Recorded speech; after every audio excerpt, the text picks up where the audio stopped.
जो लव जिहाद हो रहा है सर, इसमें क्या आपको लगता है कि इसमें लड़कियां जो हैं वो भी जिम्मेदार है, कहीं उनके परिवार भी जिम्मेदार है कि बिना देखे सोचे समझे किसी पर ट्रस्ट कर लेना और उसके साथ चले जाना, शादी कर लेना, निकाह कर लेना, जो भी है? लव जिहाद, देखिए, इसके लिए बहुत हद तक जिम्मेदार हमारा बॉलीवुड है। बॉलीवुड में जो फिल्में बनाई गई बड़े प्लान्ड वे में बनाई गई, सीरियल बनाए गए बड़े प्लान्ड वे में बनाए गए, स्टोरीज जो डेवलप की गई बड़े प्लान्ड वे में की गई, कहानियां जो बनाई गई बड़े प्लान्ड वे में बनाई गई, और उसमें कुल मिला के वही जस्टिफिकेशन दिया गया कि वो इधर उधर ठोकर खा रहा है, बेरोजगार है, जैसे ही गया मज़ार पे मन्नत मांगा और एकदम बढ़िया राजा बन गया, कार वार सब आ गई। पहले ऐसे ही था, वैसे था, माँ बीमार थी, जैसे गया वो ऐसे 2 बार चूमा चमा और एकदम बीमारी ठीक हो गई।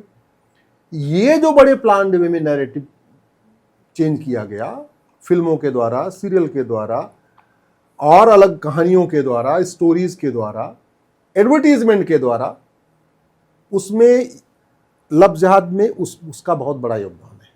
जागरूकता एक बहुत बड़ा इंपॉर्टेंट फैक्टर है।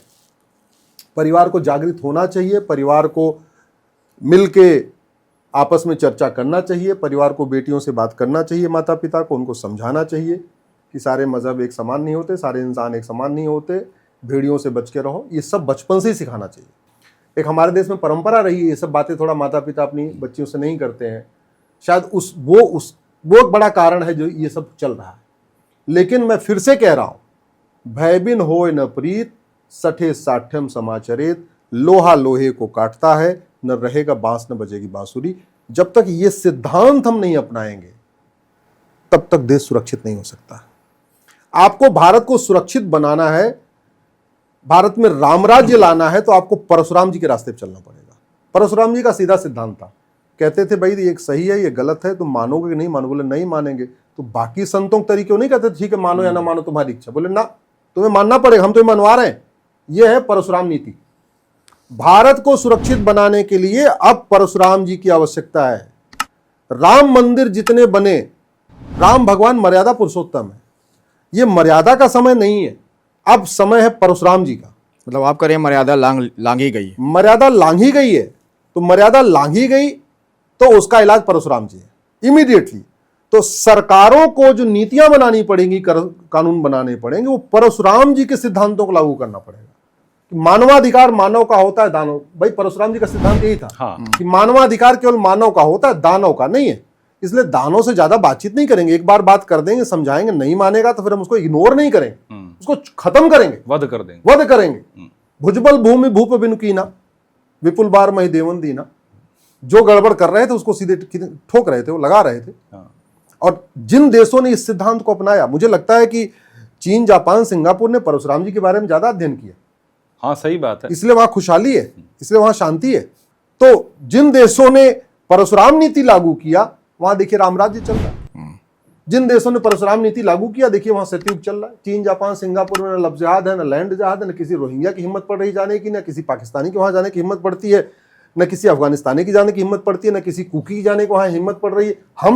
हम इधर कुकी से परेशान, इधर पाकिस्तानियों से परेशान, इधर अफगानिस्तानियों से परेशान, इधर बांग्लादेशियों से परेशान, और दिल्ली में खान मार्केट गैंग से परेशान। हम तो अलग अलग परेशान है। क्यों? क्योंकि हम यहाँ पे हमने वो भेद नहीं किया, मानव का मानवाधिकार, दानों को कठोर दंड, वो भेद नहीं किया। ये लव जिहाद पे मेरा आखिरी सवाल है, जैसे आप कह रहे हैं कि एक इंसान ने 180 लड़कियों को ट्रैप कर लिया, हम आपसे सिर्फ ये जानना चाहते हैं कि माँ बाप कहाँ गलती कर रहे हैं कि एक इंसान से 180 लड़कियाँ ट्रैप हो रही हैं, और दूसरा आप उन बहन और बेटियों को क्या संदेश देना चाहेंगे ताकि इन ट्रैप से वो बच सके?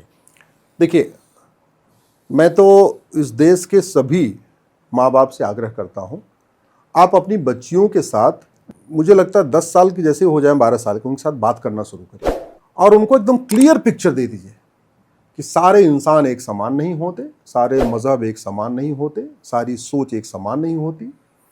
और ज़्यादा उनको भेद करके बताइए कि देखो ये है, ये है। आप उनको बताइए कि किस तरीके से भेड़िए घूम रहे हैं अलग अलग खाल ओढ़ के, इनसे बचने की ज़रूरत है। जितना ज़्यादा इंटरेक्शन माता पिता का होगा बच्ची के साथ, बेटे के साथ, उतना अच्छा रहेगा। ये है परिवार के लिए। लेकिन चूंकि वो एक फायदेमंद धंधा है, जैसे मैंने कहा, वो प्रोफेशन है, भाई कोई एक व्यक्ति कोई छोटा मोटा काम करके नहीं कर सकता। छांगुर जलालुद्दीन 1000 करोड़ की फंडिंग ले लिया उसने। हमको आपको कोई 100 रुपए नहीं देने के लिए तैयार है। आप बताओ, सही बात। आप इतना अच्छा काम कर रहे हो, इतनी बढ़िया बढ़िया बातें कर रहे हो, आपको कोई 10 लाख रुपए ला के दे, नहीं देगा। जितना आपके इसी पॉडकास्ट से आ गया सो आ गया, बाकी तो कोई नहीं देने वाला। बिल्कुल सही कह रहे हैं। और छांगुर जलालुद्दीन को लोगों ने सब 1000 करोड़ कैसे दे दिया? ये धंधा है। आप गलत काम करोगे तो आपको मिलेगा, और सही काम करोगे तो ऐसे ही रहोगे। फिर वो छोटी सी गाड़ी, वो छोटी सी कार और 2-3 कमरे वाला मकान, इतने में रह पाओगे आप। तो जब इस सिस्टम को सरकार को बदलना पड़ेगा कि ये जो फायदेमंद धंधा बना हुआ है, लफ्ज जहाज एक जो बड़ा धंधा बना हुआ है, धर्मांतरण एक बहुत बड़ा धंधा बना हुआ है, घुसपैठ एक बड़ा धंधा बना हुआ है। बांग्लादेश के बॉर्डर पे एक बीएसएफ का कमांडेंट पकड़ा गया, उसके पास 22 करोड़ मिले उसको। बांग्लादेश के बॉर्डर पे बीएसएफ के कमांडेंट को 22 करोड़ किस लिए मिलेगा? घुसपैठ करवाने के लिए, 2 काम के लिए मिला, घुसपैठ कराने के लिए और गाय भैंस को बाहर जाने के लिए, बस इतने काम के लिए मिलेगा।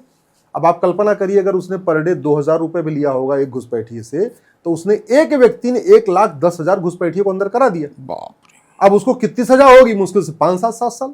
चीन में भ्रष्टाचारियों को फांसी होती है, हमारे देश में ऐसा कानून क्यों नहीं है? तो हमारे देश में शुरू ऐसा कानून बन जाएगा, सारे नेता कहीं चढ़ जाएंगे फांसी। सिंगापुर में ड्रग स्मगलर्स को फांसी होती है, ऐसा कानून हमारे देश में क्यों नहीं है?